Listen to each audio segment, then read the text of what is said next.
Guys नमस्ते। जब भी हम जन्म कुंडली देखते हैं तो वहाँ पे देश काल परिस्थिति का विचार करना बहुत ही ज़्यादा ज़रूरी है। ये क्यों है, आइए इस चीज़ को हम लोग समझते हैं। जब भी जन्म कुंडली देखते हैं तो उसमें बहुत ऐसे योग होते हैं जो बन रहे होते हैं, जैसे गजकेसरी योग, जैसे बुधादित्य योग, जैसे राशि परिवर्तन योग, विपरीत राजयोग। ये सभी योग और भी बहुत सारे हैं जो बन रहे होते हैं। फिर भी व्यक्ति के जीवन में असफलताएं हाथ लगती हैं या फिर वो उतने सफल नहीं हो पाते हैं जितना शास्त्रों में इस योग का विचार किया गया है। ऐसा क्यों होता है, आज इसी पे चर्चा करने जा रहे हैं। जब भी जन्म कुंडली में कोई योग बनता है तो आज से 1960 या 1970, 1980 या 2000 तक जब हम देखते थे किसी व्यक्ति की जन्म कुंडली तो वहाँ दिखता था कि कोई बुधादित्य योग है तो यह व्यक्ति वाणी की प्रखुरता होगी, मुंह पे एक तेज होगा, ये सभी चीज़ें बताई जाती थीं। बुधादित्य योग के द्वारा ज्ञान अर्जित करेंगे, चतुर होंगे, ये सभी चीज़ें वहाँ पे बताई जाती थी। बट आज के समय में वही बुधादित्य योग बहुत लोगों के जन्म कुंडली में है, लेकिन उस टाइप का प्रभाव नहीं दिखा रहा है। जो गजकेसरी योग के कारण धन में लाभ, सारी चीज़ें बताई जाती थी, मन का शांत रहना, चंद्रमा और गुरु का संबंध अर्थात ज्ञान और मन का संबंध हो जाना, धार्मिक होना, ये सभी चीज़ें बताई जाती थी। बट आज के समय में बहुत ऐसे लोग हैं जिनकी जन्म कुंडली में यह योग है पर वह उस प्रकार के अपने जीवन में नहीं देख रहे हैं या नहीं दिख रहा है जैसा कि शास्त्रों में वर्णन किया गया है। ऐसा क्यों हो रहा है? ऐसा सिर्फ इसलिए हो रहा है कि अगर आज से हम 2000 से पहले अगर हम देखते हैं या 2010 से पहले हम देखते हैं तो उस टाइम लोगों की जो पॉपुलेशन थी वो बहुत कम थी। दूसरी चीज़, उस समय पे हायर जो थिंकिंग है वो उस टाइम पे उतना ज़्यादा विकसित नहीं हुआ था। हर व्यक्ति बस उतना कमाते थे जितना कि वो अपने परिवार को चला सके, अपना एक जनरेशन या 2 जनरेशन बिता सके, अपने इस जनरेशन को अच्छे से चला करके और सेकेंड जनरेशन के लिए थोड़ा बहुत छोड़ सके, ताकि सेकेंड जनरेशन जो है वो या तो पढ़ लिख करके जॉब करे या उस टाइम पढ़ाई की उतनी बात भी नहीं थी तो वो अपना थोड़ा सा जो छोड़ देते थे कि हाँ वो बिजनेस करेगा और फिर इतना ही कमा करके वो रहने देते थे। उस टाइम उतनी पॉपुलेशन नहीं थी तो लोगों के पास धन, जमीन, प्रॉपर्टी इत्यादि ज़्यादा थे, क्योंकि जब पॉपुलेशन होगी नहीं तो एक आदमी के पास बहुत ज़्यादा ज़मीन जायदाद होना स्वाभाविक बात है। उसी को संभालते संभालते लोग फर्स्ट जनरेशन, सेकेंड जनरेशन ऐसे करके पार होते चले गए। बट आज के समय में जब हर व्यक्ति ये चाहता है कि हम इतना कमा लें कि अपना एक जनरेशन बहुत ही लग्जरियस तरीके से बिताएं, फिर मेरा सेकेंड जनरेशन जो है वो भी लग्जरियस तरीके से बीते, और ऐसे करके जितना ज़्यादा हो जाए हमारे आने वाले जनरेशन के लिए उतना अच्छा है। यह जो सोच है इसी में व्यक्ति ये भूल जाता है कि पॉपुलेशन ज़्यादा होने के कारण कुंडली में यह योग पहले नॉर्मली बुधादित्य योग, गजकेसरी योग, राशि परिवर्तन योग इत्यादि बन जाते थे तो व्यक्ति सफल हो जाता था। पर आज वही योग अगर कमज़ोर होकर बना है, बुरे भावों में बन गया है, बुरी राशि में बन गया है तो वो कैसे काम करेगा? क्योंकि आज जो है हर कोई अपने स्ट्रगल से, मेहनत से इत्यादि से आगे बढ़ रहे हैं, अपने भाग्य से आगे बढ़ रहे हैं। बट यहाँ पे देखने लायक ये है कि जो योग पहले नॉर्मली काम कर जाती थी, आज देश काल परिस्थिति के अनुसार वह योग का स्ट्रॉन्ग होना बहुत ज़्यादा ज़रूरी है। अगर वह योग स्ट्रॉन्ग नहीं होगा तो बहुत ही ज़्यादा हानि करेगा। अब एक नॉर्मल सी चीज़ है, राहु और चंद्रमा। पहले के जो ज़माने में या फिर 2000 से पहले अगर देखें, राहु चंद्रमा का योग बनने पे व्यक्ति डिप्रेशन में जाना, धन हानि हो जाना, इत्यादि को दिखाता था।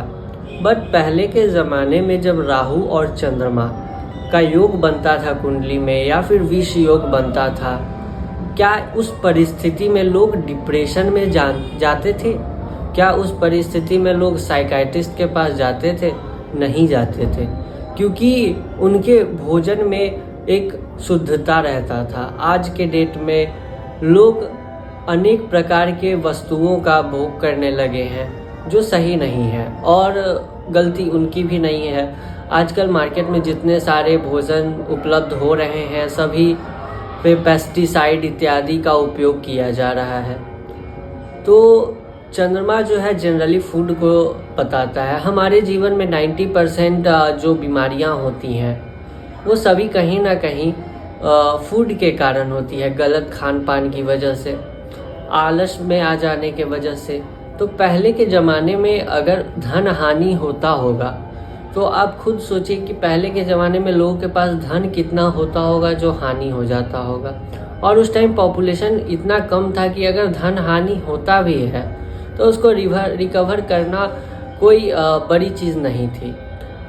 मानसिक परेशानी उस समय भी लोगों को होती थी, पर उस समय लोग डिप्रेशन में, एंजाइटी में नहीं जाते थे, खुद को एक कमरे में बंद नहीं करते थे, क्योंकि उनके पास उतनी प्राइवेसी नहीं थी। आजकल एक घर में अगर 5 लोग हैं तो 5 कमरे 6 कमरे हैं।